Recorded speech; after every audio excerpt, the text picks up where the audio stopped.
నా పేరు వంశీకృష్ణ అన్న. మేము కాకినాడ నుంచి వస్తున్నాము. మాది టేల్స్ టు టీచ్ అని ఒక స్టార్టప్. సో, విజయవాడ బుక్ ఫేర్‌లో మేము పిల్లల కోసం రాసిన పుస్తకాలు పెట్టడానికి వచ్చాము. సో, ఇక్కడ వచ్చేసి అరేంజ్‌మెంట్స్ అన్నీ చాలా బావున్నాయి. సో, ఈరోజు సెకండ్ డే కాబట్టి కొంచెం ఫ్లోటింగ్ తక్కువుంది గానీ, నాకు తెలిసి వీకెండ్ అది వచ్చినప్పుడు ఇంకా బావుండొచ్చు. సో, ఇలాంటి బుక్ ఫేర్స్ అవి పెడితే మాలాంటి ఇండివిడ్యువల్ రైటర్స్‌కి, చిన్న చిన్న స్టార్టప్స్‌కి చాలా హెల్ప్ అవుతుంది. సో, మా పుస్తకాలొచ్చేసి హైదరాబాద్ బుక్ ఫేర్‌లో మొన్న జరిగిన బుక్ ఫేర్‌లో గూడా పెట్టడం జరిగింది. సో, మేము 2 పుస్తకాలు తీసుకొనొచ్చాము మా స్టార్టప్ నుంచి. సో, ఈ 2 పుస్తకాలేంటంటే పిల్లల కోసం పిల్లలు చదివే సైన్స్ సబ్జెక్ట్‌ని, మ్యాథ్స్ సబ్జెక్ట్‌ని వాటిని కథల ద్వారా చెప్తే ఎక్కువ మందికి అర్థమవుతది. ఈజీగా అర్థమవుతది.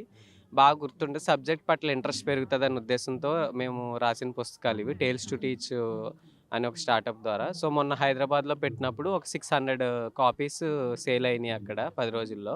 సో, అదే రెస్పాన్స్ ఇక్కడ విజయవాడలో కూడా ఉంటుందని ఆశించి మేమొచ్చాము. సో, ఇక్కడ బుక్ ఫేర్ అయితే చాలా బ్రహ్మాండంగా జరుగుతుంది. చాలా బుక్ లవర్స్ ఎక్కువ మంది కనిపిస్తున్నారు. ఉత్సాహంగా చూస్తున్నారు.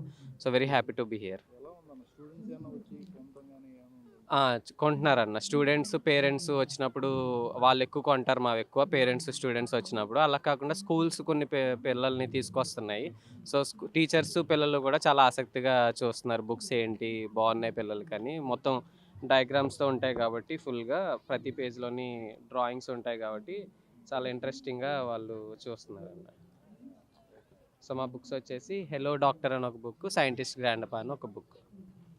విజయవాడ బుక్ ఫెస్టివల్ చాలా కొత్త వాతావరణంలో ఒక వృత్తాకారంలో ఉండటంతో చూడటానికి గజిబిజి లేకుండా ప్రశాంతంగా తిరిగి రావడానికి వీలుగా ఉందండి. చాలా ఆకర్షణీయంగా ఉంది. ఇది రెండో రోజే కాబట్టి ఇంకా రేపు ఎల్లుండి నుంచి బాగా మంచి ఉజ్వలంగా ఒక పండగలాగానే ఉండొచ్చు. చాలా బాగుందండి. సార్ ఏంటి సార్ ఇప్పుడున్న జనరేషన్ చాలా బుక్స్ వేర్లో చాలా తక్కువగా ఉంటున్నారని అనుకుంటున్నారు.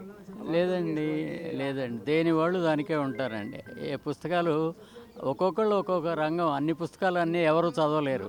వాళ్ళ హాబీని గట్టి కథలు చదవచ్చు, సరదాగా జోక్స్ చదువుకోవచ్చు, శాస్త్రం చదవచ్చు. ఇట్లా ఎన్నైనా 100 ఏళ్ల నాటి వేసిన పుస్తకాలు కూడా ఇవాళ దొరుకుతున్నాయి రంగురంగుల పుస్తకాలలో. పిల్లల్ని బాల్యంలో నుంచే 4, 5 తరగతి నుంచే ఫోన్లో అలవాటు పడ్డటువంటి వాళ్ళని కూడా పుస్తకాలకి మలవటానికి మంచి అవకాశం ఉందండి. బాగుంది, ఏర్పాట్లు బాగున్నాయి. ఇప్పుడు జనరేషన్ ఏం చెప్తారు సార్ బుక్స్ వల్ల ఎటువంటి అవగాహన కలుగుతున్నాయి? ఖచ్చితంగా ఇది అందరికీ ఒకే రకంగా ఉండదు. ప్రత్యేకంగా ఒక్కొక్కళ్ళకి వాళ్ళ అభిరుచి నుంచి, ఇంట్లో ఇద్దరే ఉంటారనుకోండి, భార్య భర్త, వాళ్ళ చిన్నపిల్లల పుస్తకాలు అక్కర్లేదు. మళ్ళీ మనవాళ్ళు మనవరాళ్ళు అట్లాంటి వాళ్ళు ఉంటే అట్లా ఒక్కొక్క ప్రత్యేక అవసరం ఉంటుంది. ఇన్ని రకాలు, ఇన్ని స్టాల్స్, 150 స్టాల్స్ పెట్టి చూసారంటే ఒక్కొక్కళ్ళు ఎవరి టేస్ట్ వాళ్ళదే. దుకాణాలు, స్వీట్లో దుకాణానికి వెళ్తే దేని వాళ్ళు దానికే ఉంటారు. వాళ్ళు ప్రత్యేకంగా తీసుకుంటారు.